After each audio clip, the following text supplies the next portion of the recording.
Hey everyone, and welcome to our event today, a fireside chat with Matt Peacock MBE, Director of Arts and Homelessness International, hosted by the Exeter MBA as part of the Leading Edge series. My name is Ciara Eastell and I'm a Professor of Practice in the Centre for Leadership here at the University of Exeter Business School, and I'm really delighted to host this series. So the aim of our Leading Edge Fireside Chats is to give you, our MBA students, alumni, our staff and wider business and stakeholder community, just the opportunity to hear in a really informal way the personal leadership stories of a diverse range of leaders from across business and civil society. It's really informal, taking place over lunch, so we hope that you have the chance to have a cup of tea and a sandwich and just sit back and enjoy and be inspired by the conversation. We've got 4 speakers in this series, 1 a month for the next few months, and we'll give you more detail on our programme and how to book at the end of Matt's talk. But through our Leading Edge series, we hope to have the space and time to explore our 3 priorities as a business school, which are around responsible leadership, environmental sustainability and digital transformation. And we'll be inviting our speakers to reflect on some or all of those topics as we move through the series. So just a few words about the format for today's event before we kick off. Matt and I will have a conversation for about half an hour and I'll then open it up for your questions. So do drop your questions into the chat as we go along, and I'll aim to post as many as I can to Matt in the time that we have. We are recording the sessions, so it will be available alongside lots of other webinars that we've done in the Leading Edge series on our website. So on to our main event today, introducing our speaker, Matt Peacock. So Matt is the Director of Arts and Homelessness International, an organisation which grew out of Streetwise Opera, a charity that he set up around 2 years ago. Both organisations, which I'm sure we'll hear a lot more about today, but both organisations have a mission to connect homeless people with music and the arts in a really joyful and positive way, and to ensure that everyone sees homeless people as the resourceful, capable people they are, able to make a positive contribution to society. I've known Matt for about, well, more than 15 years, I think. We were very young when we first met. I've really been inspired, constantly inspired over that time by Matt's leadership style and the work that he and his team does. So welcome, Matt, to our fireside chat. Thank you so much. It was a real honour to be here. So just want to kick off then, Matt, could you just tell us a bit about what led you to set up Streetwise Opera all that time ago? Yes, absolutely. So in the late 1990s, I was a full-time journalist, a music journalist working for an opera magazine. And I also was quite exercised about homelessness. So I first volunteered and then became a support worker 1 day a week, 1 night a week, doing a night shift as well in a very busy homeless centre in London. So I was had 2 very different lives, reviewing opera around the world, travelling a lot, and doing housing benefits claims as well during the week. And I enjoyed both jobs. And then one night, one of the residents read out a quote from an MP in the newspaper, and the MP had said that the homeless are the people you step over when you come out of the opera house. And it was kind of call to arms, really, that comment. It wasn't supposed to be an insult, but quite a lot of the residents felt, looked down upon, stepped over, and also some of them saw it as a bit of an opportunity. They thought that if they were in the opera house, they would be looked up to, not looked down upon, which was a crazy and quite compelling thought that night over the newspaper. And so I used a few of my connections in the opera world to ask whether we could use the Limbury studio, which was the then brand new second space in the Royal Opera House, and it had just been built, so it hadn't been programmed yet, so we got a couple of days. I brought in a director and a choreographer, and we put on a children's opera with the residents who then wanted to work backstage, but later on we got them singing, and it sort of changed the environment in the centre. It was all about people's aspirations and their achievements, not their problems and their needs. My work with them had been really transactional. You know, I was asking about their issues, their problems, getting stuff from them. There was no sort of opportunity for conversation really in that model and that kind of methodology. So this was really different. It was all about what's good about people, what's strong about them, not wrong about them. And there was a big buzz about that show, people queuing around the block. And then when the curtain fell and everyone rose to their feet in the audience, for some of the residents, it'd been the first time they'd been really congratulated for something they'd done. And then one bounced up to me and went, "What's next?" And I was like, "We did it. You know, you did it. You proved." And obviously, I hadn't really thought through this absolutely crucial thing in social welfare, particularly arts and social change, which is that it's transformational. You have to follow things up properly. So that project resulted in us setting up a charity, Streetwise Opera, in 2000.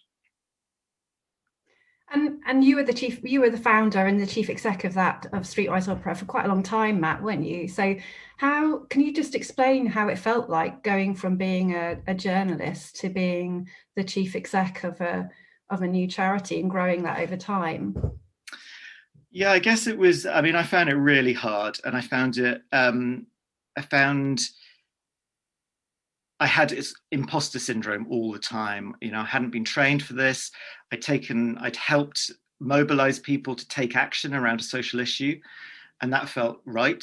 And there was definitely a need there. But I suppose the mechanics of being a leader is much more than the practical side. It's really feeling like you deserve to be there and you're not going to be found out every day, which still happens, I have to say. It's a long journey.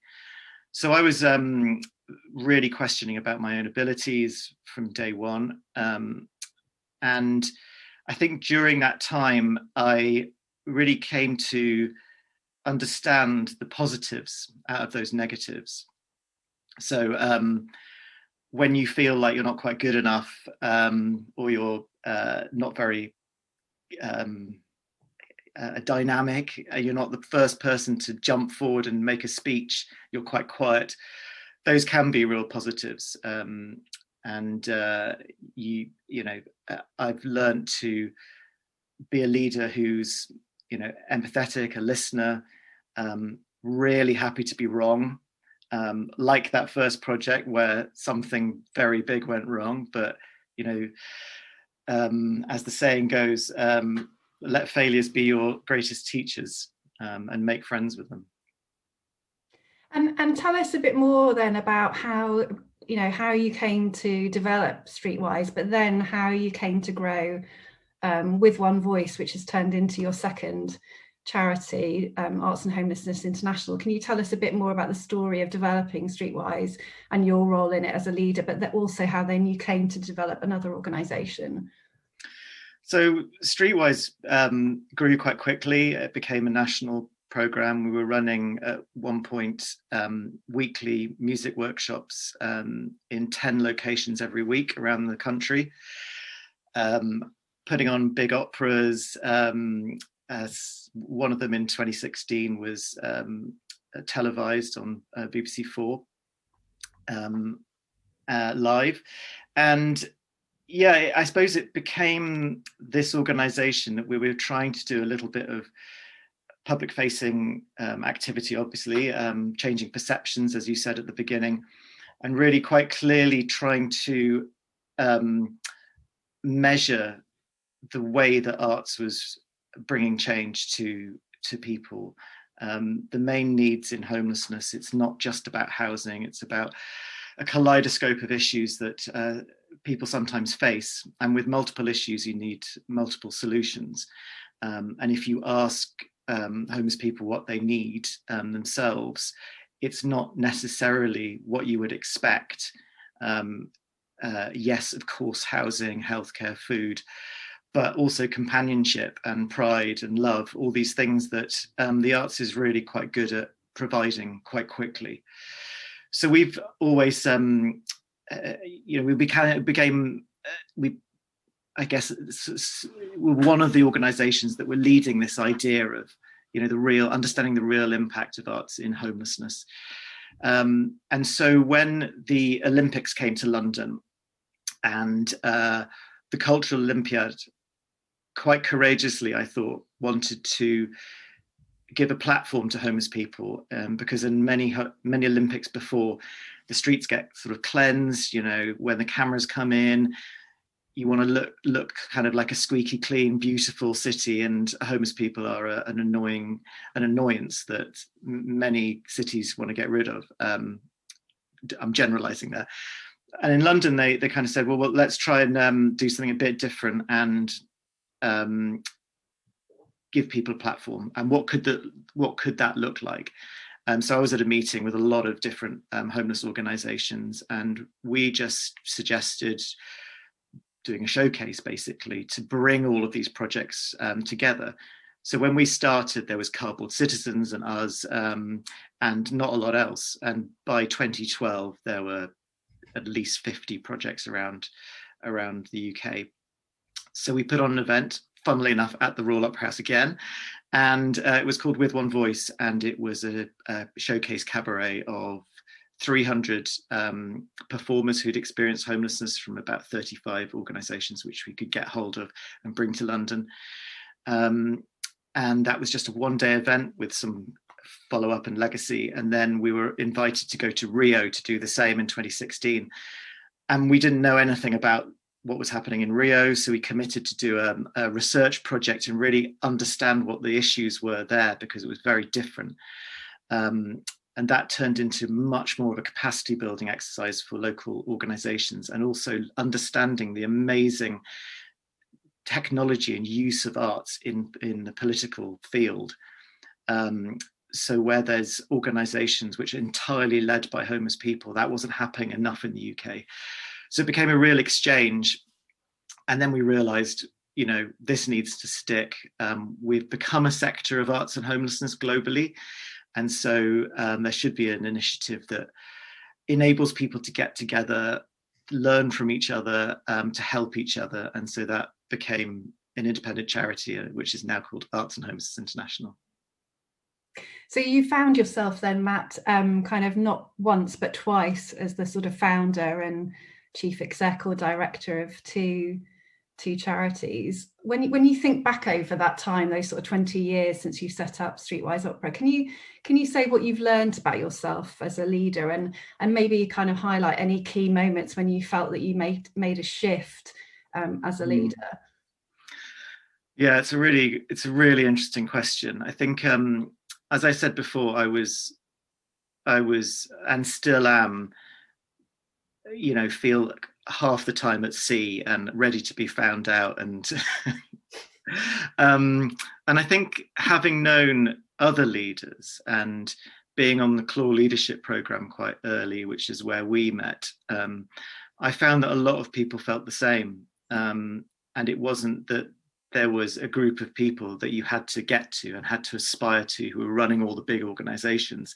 Actually, they sometimes felt a little bit alone and lost. And so I suppose it helped me see that I could do this. And so the aspects of leadership I think I have, that I'm proud of, taking action and being able to sort of roll my sleeves up and do it. If you put on opera workshops in homeless centres, it's a really hard sell. And I sometimes think that's given me a kind of bravery, because if you can do that, like, anything is possible. And in a way, I think it's then transferred my interests about helping other people have that confidence. And often with arts, it's about giving people permission to believe in themselves by showing them a group of people who are often just never given any credit, to say, hang on, you can do this. And what's happening now in the sector is really exciting, because it's no longer about these, very privileged, typically white, typically middle-aged men like me running organizations. It's actually being handed over, and this is what the next challenge of leadership is for me. It's about not leading from the front necessarily, but actually handing over power and giving other people the permission to believe in themselves. So homelessness over this time has changed from that quite sort of patriarchal, very much transactional approach of I'm the caregiver, you're the care receiver, to a co-produced, co-created model. Arts and Homelessness International is 50% representative on the board and staff of people who are and have been homeless. And we're trying to lead the way and give other organizations the confidence to do the same, from local authorities. We're working in Coventry and Haringey at the moment to change the culture and the dynamic of those housing departments to be more co-created. And when you work with people rather than for them, it unlocks so much possibility, and practically it's just so much better as well.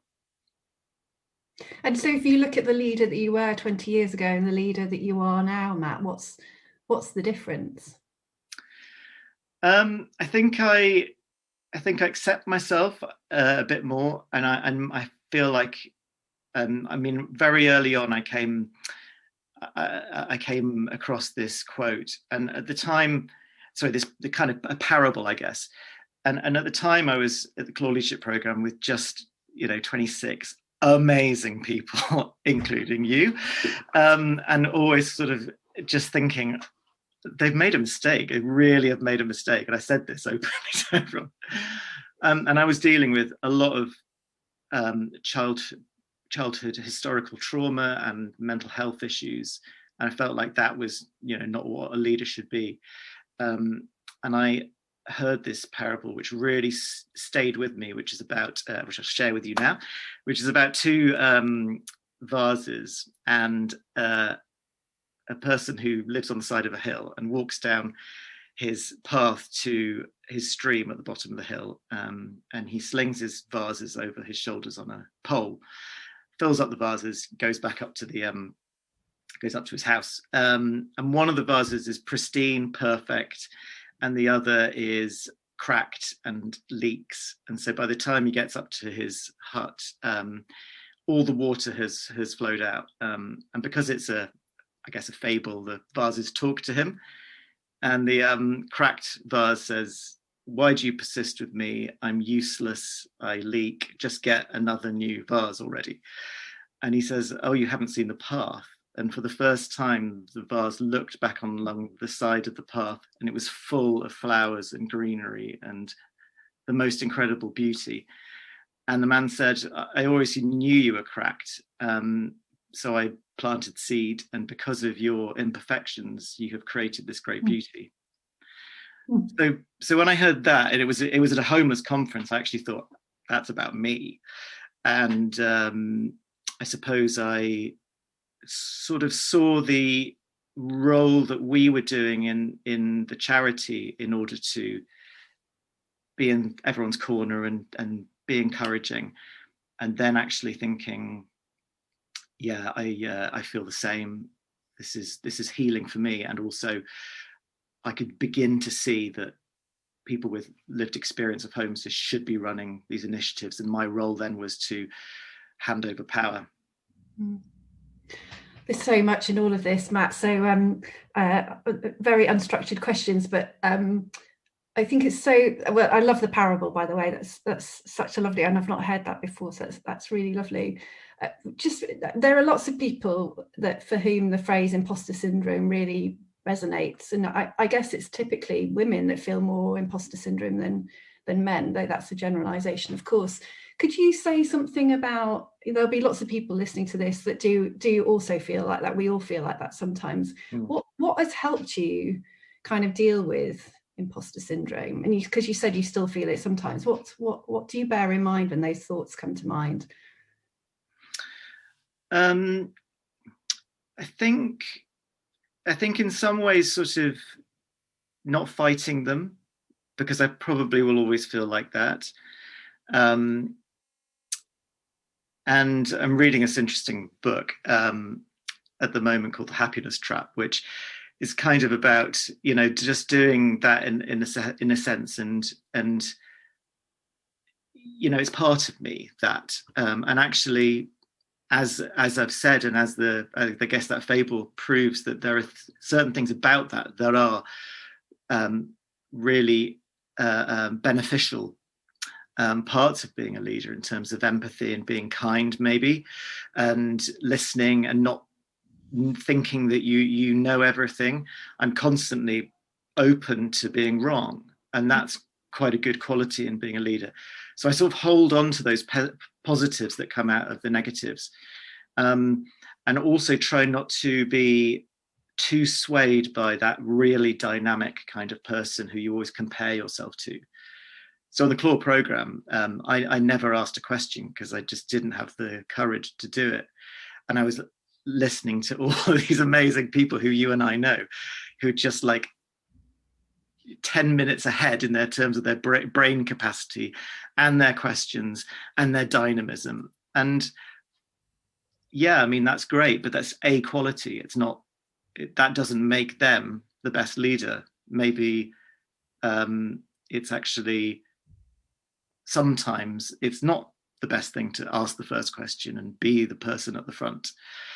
So, I mean, it's so interesting reflecting on power at the moment, because I think so much of the world's problems are to do with power differentials in gender and race and wealth in our world. And yeah, for me, it's being certainly in social welfare, and this isn't for every sector at all.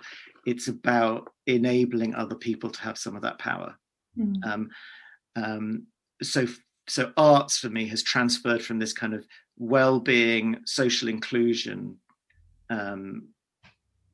piece and impacts in those areas, personal impacts, to very much about voice in all senses, giving people a platform to have their voices heard. And when we hear someone saying, oh yeah, I feel really good about myself, and I was really assertive when I went to the doctor, and I asked questions until I was satisfied, that's about, in a way, the confidence that will have implications in people's lives. And then, policy changes, trying to change that mechanism for local authorities to listen to people, not just to, like, is it in a focus group, but actually properly be open to being wrong and actually listen to people who are experts. They've been through it.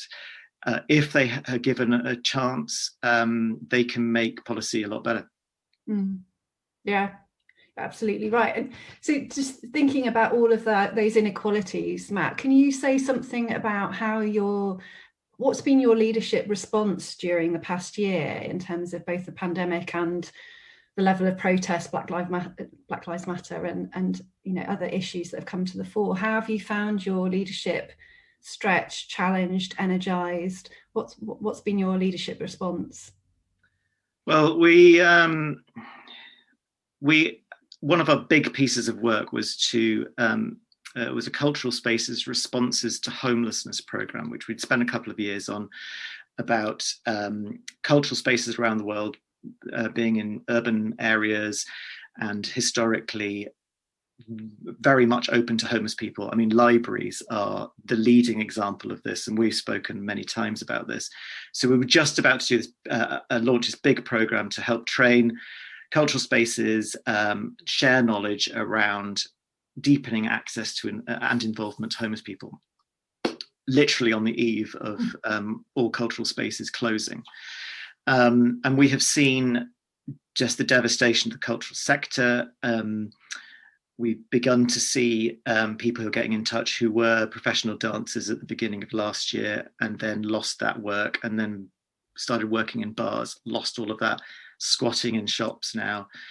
So we're doing a lot of very much granular work, working with people who are becoming homeless and in the arts world, trying to develop opportunities and capacity building and getting people confident enough to apply for developing creative practice, arts council bids and things like that. And then seeing that the digital divide is an issue, and yet in homelessness, the Everyone In campaign has housed like 37,000 people into hotels. So that's been a massive opportunity for people to be in one place where you can run arts programs. And it was so interesting that as everything closed, local authorities and care providers were beginning to get in touch with us and everyone in arts and social change, arts and criminal justice, arts and aging, arts and disability, and saying, look, people are really isolated. We know now, we understand the arts can do a huge job in connecting people. So the value of arts, I don't think, in society has ever been higher. And we're talking about a golden age of arts and social change. And it has it's opened up communities internationally as well. So before we did international exchanges face to face, now we do two monthly meetings every month with the international sector who phone in, and it's just made the community much closer in a way for those who can get online, and we have free phone numbers for those who can't. So we did a bit of work on the ground, getting arts into places which were digitally excluded, and then doing a lot of work around the world, getting people together online. And in terms of Black Lives Matter and the response that you've made as a leader and your organisation has made, could you say a little bit about that? Well, we started by looking at what representation meant in homelessness, and appallingly, there's just hardly any evidence, any research around homelessness and Black lives. So we're going to be doing a research project ourselves, and we immediately started to create opportunities. Again, it was like, what can we do? Well, how can we act in our way to open up opportunities? Because we were all white. In the staff, the board was mixed, and we had just opened up more freelance and staff opportunities now, specifically for Black people and people of colour. And we're not a big organisation, but we have to change. We have to change that, and we're starting now. Mm. Mm. And what do you think? I'm going to turn to, because we had lots of questions coming in, so I'm going to ask you a few questions in a second. But obviously, in the business school, we're working with some, very big corporate companies, local authorities, police, NHS, so on. What do you think, from a kind of arts leadership or cultural leadership perspective, what do you think some of the lessons are that can be kind of lifted from arts and culture and into other places, especially at the moment? There's various. It's such an interesting question, because I guess there's arts is. I mean, in every single meeting we have, presentation we give, we consider what our values are, and one of them is creativity. So we always have creative slots and get people singing or sharing creativity, and what it does is that it lightens the mood. It helps people, people's shoulders drop a little bit. And when we do it in council meetings, people are terrified. And yet they do kind of loosen up a little bit. And the thing about arts is that it's all about what you can do and what you can't, and how to help people thrive, not just survive. And so I think that I'm not sure if I've got any lessons sort of wider, but at the moment, I suppose what's working for us is that if you ask people in unexpected areas, like a housing team in a local authority, you'll be surprised what they're up for.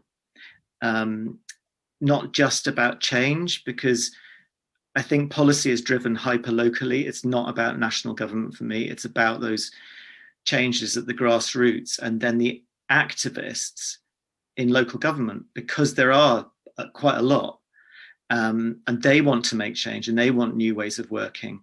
that, like a stone in a pool, the ripples spread. So if you start hyper local and make change, I'm confident that if that's the right change, it can expand. And then for the homelessness ecosystem, it's made up of a whole group of society, civil and civic, and it's getting people together to learn from each other. And that's basically what my job is now, is actually just joining the dots between brilliant people, and we just stand back and go, there you go. Brilliant. Right, so I'm going to try and make my way through, Matt, some of the questions that have come in. So Samuel says, in your experience as a leader, can you identify key things that you wish you'd done differently and things that you believe went well and recommend to other leaders?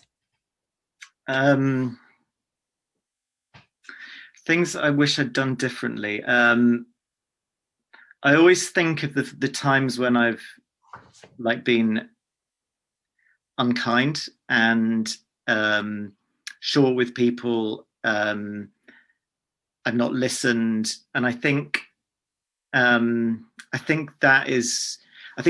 are so important. And I remember hearing this thing, probably the Claw Leadership Program, around values being like the writing that runs through a stick of rock at the seaside.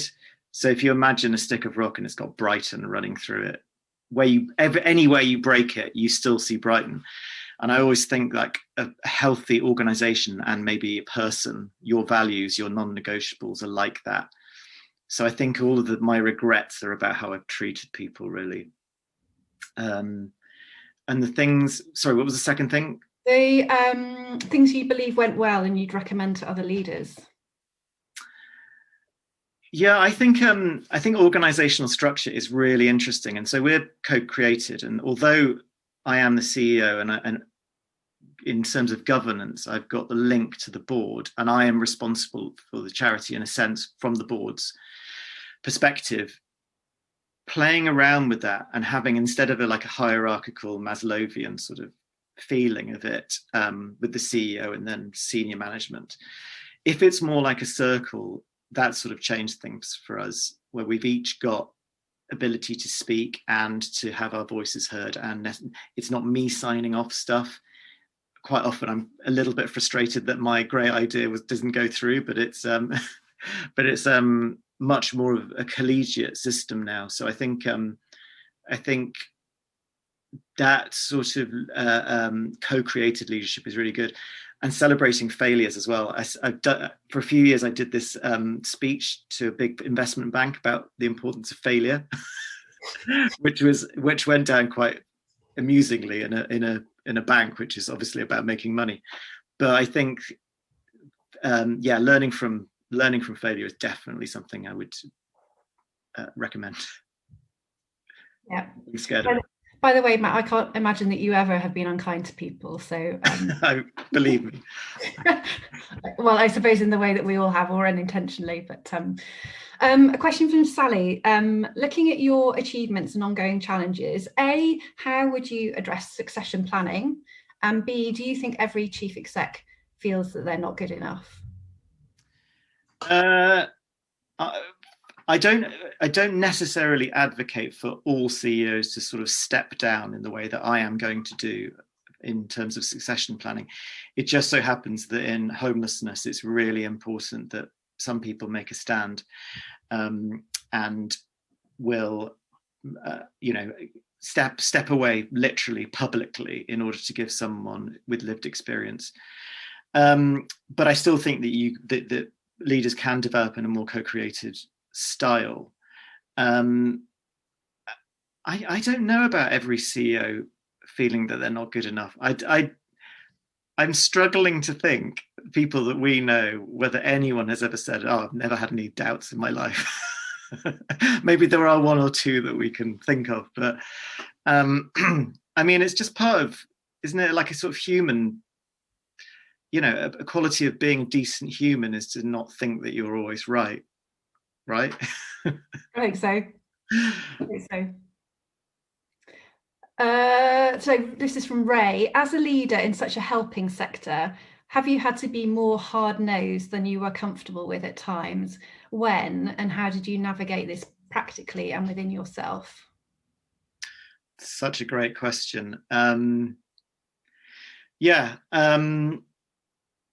think in those moments where I've like really dug my heels in, I've been fighting for other people, and that's in a sense easier. I occasionally I've so that situation there is about like I will not let X or this group of people be excluded, or I'm not going to put up with this injustice, and I can fight whilst also being quite shy. I feel like that's something that I've been able to do. I think when people are, what I've really struggled with is I experienced a lot of bullying when I was younger, and actually when people are just rude to you, I find that quite hard. I spent a few years really struggling with certain members of staff who are just kind of rude, and now I'm a bit better. And if someone says something that's personally like attacking, I will try and filter out whether it's actually good advice or whether I just have to say, look, just don't talk to me like that anymore, please. Which I'm not great at, but I'm beginning to do. And have you had to, I don't know if this is a part of Ray's question, have you had to be hard-nosed around money, because kind of having enough financial resources to kind of do what you know, to deliver your mission and purpose, have you had to be kind of, you know, you talked about an investment bank there, have you had to kind of put yourself into different environments where you might have felt uncomfortable? Yes, yeah, and absolutely not always asked for enough money in those situations and done too many things for free. And also, you know, had opportunities where I didn't ask the right question at the right time and sort of kick myself. But, you know, we're talking over 20 years, you know, there's going to be highs and lows in that. And it kind of depends what the situation is. At the moment, people are listening because I think the value of care and in some ways is quite high. Certainly in the arts it is. Yeah, and I think the other thing is quite hard is like if you're in a co-created situation and someone isn't performing, as a staff member, what to do then, because in a sense you're there to work at the pace of the slowest member. I think in co-creation, and many of our staff members have never had jobs before, so that's a really tricky one. Yeah, and nurturing people, but also saying, look, enough is enough is a really tough one. It's really tough. I was talking to somebody recently who's doing exactly the same thing for all the right reasons, and actually it was really, really challenging, and yeah, a whole other topic really, but a really, really fascinating one around co-creation and how we really make all of that work. Let's just see the other one. So Andy says, I wondered from your experience what success arts-driven initiatives have had on helping enable people to break free from homelessness, and also the often complex personal issues which are often associated. So it's, I suppose the impacts that you're looking for with arts interventions aren't linear because there's multiple issues. So it's not necessarily getting people into jobs or housing, although that has happened, particularly in certain countries like Brazil that we've worked in. So I think it's resilience, and we've done this big research project which shows that the arts helps in 4 key areas: physical and mental well-being, resilience, agency, and knowledge and skills. And those are building blocks which enable some people to move on in the ways that are maybe a bit incremental. So feeling the confidence and feeling well-being will enable some people to get out more, put themselves on housing lists, and therefore then get help. I remember one situation, which was probably the biggest impact I can remember, of one guy who joined our workshops. Took him about 6 months to join in the Northeast, and everyone said, oh, he will never join, he's too much of a drinker. And then he worked backstage, and we always Streetways gave performers and crew free tickets to see the show for friends and family or whatever. And this guy gave his tickets to his daughter, who he hadn't seen for 10 years. And she brought her daughter, his granddaughter, he'd never met before. And so that wasn't anything to do with housing or employment, but his first meeting with his granddaughter was something that he could have only dreamt of, I think, about feeling proud and her pride in him. So it's not linear. It's really sort of dependent on the individual's journey. Yeah, lovely. That's great story. So Liz, who's a great library supporter I know, has says she loves that tale of the two vases. A colleague, John, says a good healthy reminder to me that men do feel imposter syndrome too, which is exactly what you said. Another colleague, Alison, says, having achieved so much as a leader connecting with others in the arts, what is the challenge and role for leaders in the arts to attract wider diverse audiences to value and attend such performances? And have you seen a shift from privileged white middle class in the audience as you're seeing in leadership in the arts? Wow. So I suppose if you look at the arc of participation, I suppose we've gone through access, please come into our buildings, please come into our art, to participation, which is like working together. And then I suppose the next level is integration and then equality. So the handing over of power of the arts to the whole community is one big shift that's happened. And the more the bigger organizations can not make assumptions about the community, give them the opportunity to get involved in projects and go to them. Often, you talk about hard to reach communities, and it's actually hard to reach arts organizations, which I know is often talked about. There's this great museum leader in America who, for her first exhibition in this failing museum, just asked the community to bring in artifacts in jars, and like 20,000 people came and showed their own work, and it became an exhibition that was theirs, quite literally. So things like that, I think, make a huge difference. And has the Royal Opera House changed in 20 years, Matt? Well, funnily enough, I was on one of the committees, and at that time they did include a community chorus on stage in the main production, which was revolutionary. They were a bit scared about it. They didn't talk about it enough, which I made a bit of a fuss about, because they didn't want the audience to kind of think, oh my gosh, there's non-professionals on stage. And there has to be like that kind of standard of organization. It's amazing.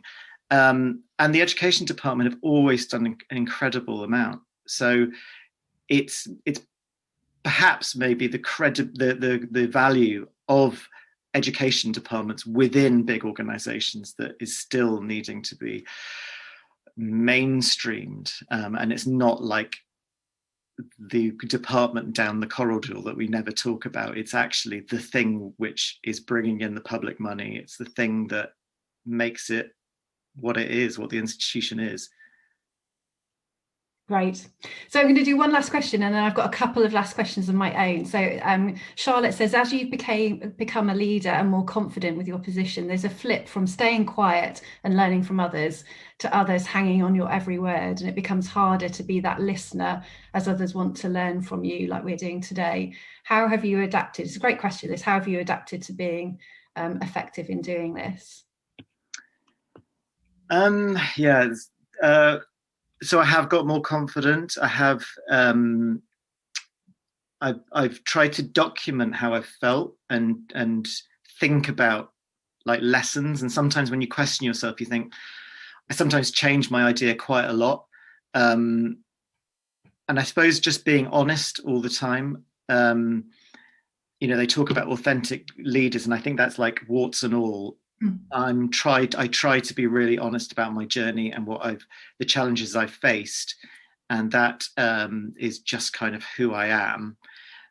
Some people will find that interesting to listen to and encouraged by it if it resonates.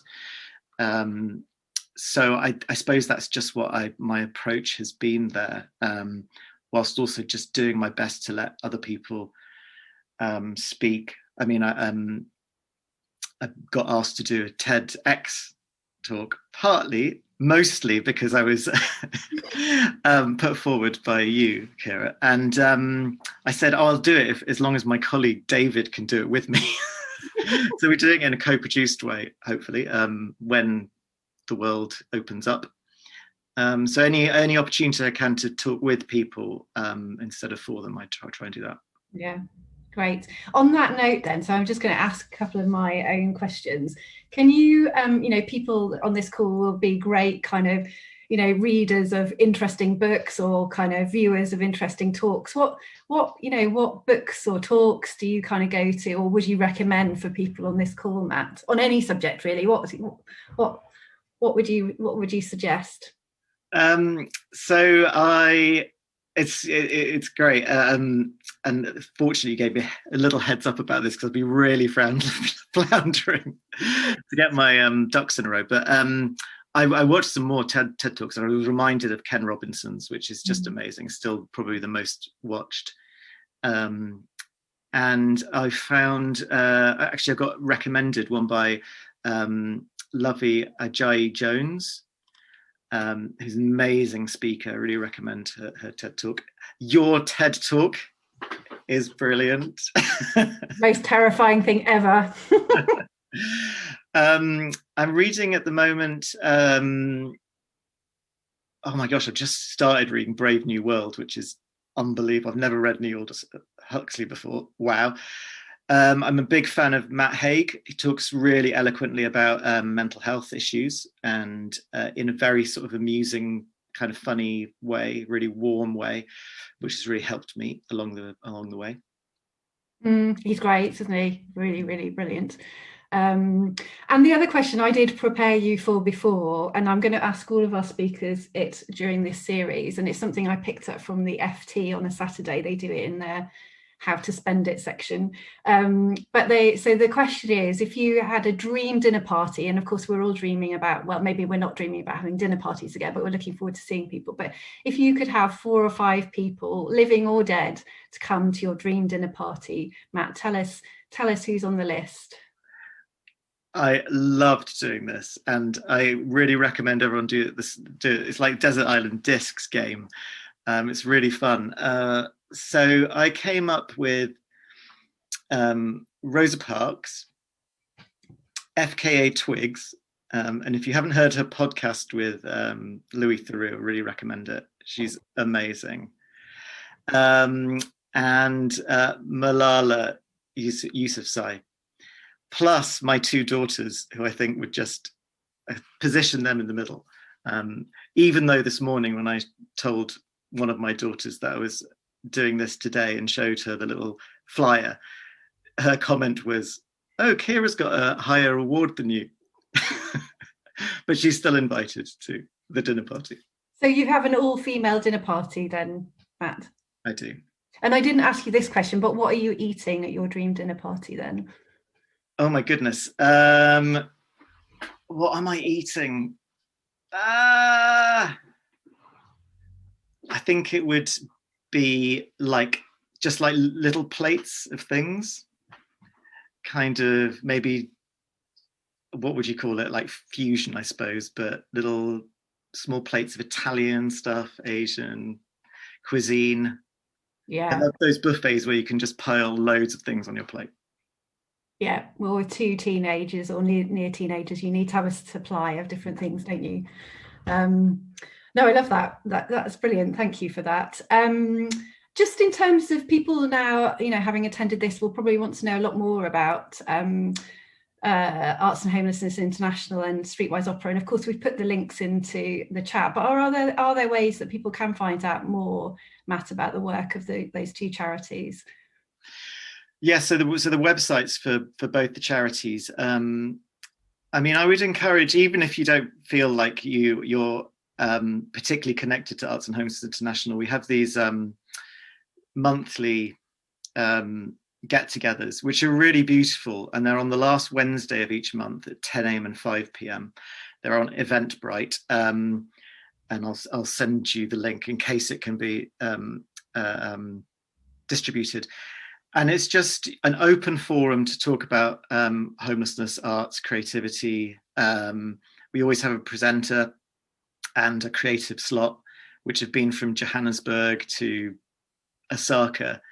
They're totally free, and if nothing else, you just leave with the thought that arts is pretty amazing and is supporting a lot of people around the world.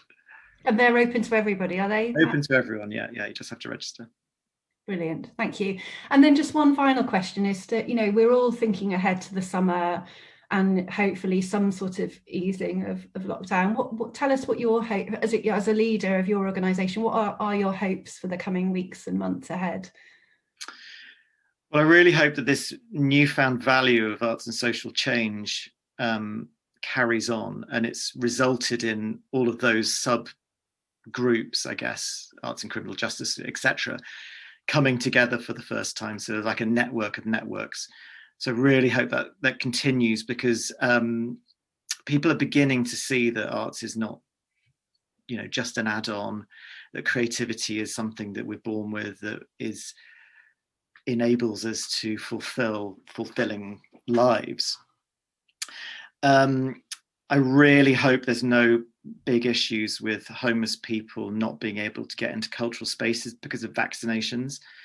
So I think there's a real danger of deep exclusion, where many thousands of homeless people really rely on libraries and cultural centres and things like that, and not all of them. Everyone was offered vaccinations in hotels, but not everyone really wanted to take them. Just generally, I just can't wait to walk into a library, a museum, see a show. Can't wait. Fantastic. It's a really important point you make about vaccinations, which I hadn't thought of, and I know library colleagues, I'm sure, will be really supportive of doing something along those lines.